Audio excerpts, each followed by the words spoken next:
అగ చూడే బాలయ్య వస్తున్నట్టున్నాడు. అబ్బాయి ఇక బాగా మాట్లాడేటట్టుండే. మీ అందరికీ నా స్వాతంత్ర గణ దినోత్సవ శుభాకాంక్షలు తెలియజేసుకుంటున్నాను.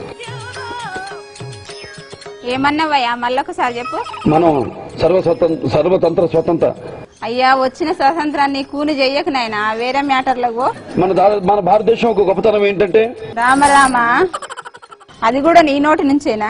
64వ స్వాతంత్ర గణ దినోత్సవ సందర్భంగా వద్దు బాలయ్య, నీకు దండం పెడతాము. ప్రపంచ పటంలో మన భారతదేశం తల దించుకునే విధంగా మీలాంటి వాళ్ళు స్టేజ్ మీదకి ఎక్కి మాట్లాడితే గిట్లుండకపోతే ఎట్లుంటది మరి? మన భారతదేశంలోని ఒక శాంత భద్రతలను ఎంత క్షీణిస్తున్నాయో దానికి ఒక ఉదాహరణ అది. మన దేశంలో కూడా ఎన్నో రోగాలు ప్రాచుర్యంలో ఉన్నాయి. అందులోకెళ్ళి ఒక్క రోగం ఎట్లుంటుందో చూపి. నిజమే, ఇది కూడా ఒక రోగం అని నిన్ను చూసినాక తెలిసింది. మన గురించే కాకుండా మన పక్క వాళ్ళ గురించి కూడా ఆలోచించవలసిన అవసరం ఎంతో ఉంది. ఇంకెవరికి ఉంది ఇటువంటి రోగం? అమెరికా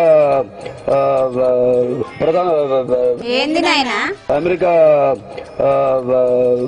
ప్రధాన అమెరికా ప్రధాని కూడా ఉంటాడా? ఉండొచ్చా? సినిమాల తొడను కొట్టినట్టు కాదు, ప్రపంచంలో ఏముందో తెలుసుకో. ఈ రోగం ఉంది. నీ రోగానికి మందేలా మరి? మనిషి తొందరగా చచ్చిపోతాడు. వద్దులే బాబు, గంత మాట ఎందుకులే. అందరు కూడా నా స్వాతంత్ర గణ దినోత్సవ శుభాకాంక్షలు తెలియజేసుకుంటూ సెలవు తీసుకుంటున్నాను. ఓ స్వామి, దాన్ని స్వాతంత్ర గణదినం అనరు, గణతంత్ర అంటారు. దురదృష్టవశాత్తు అది వంశ పారంపర్యంగా రావడం ఏమిటండి? ఏం చెప్తాం, మా కర్మ. జై హింద్.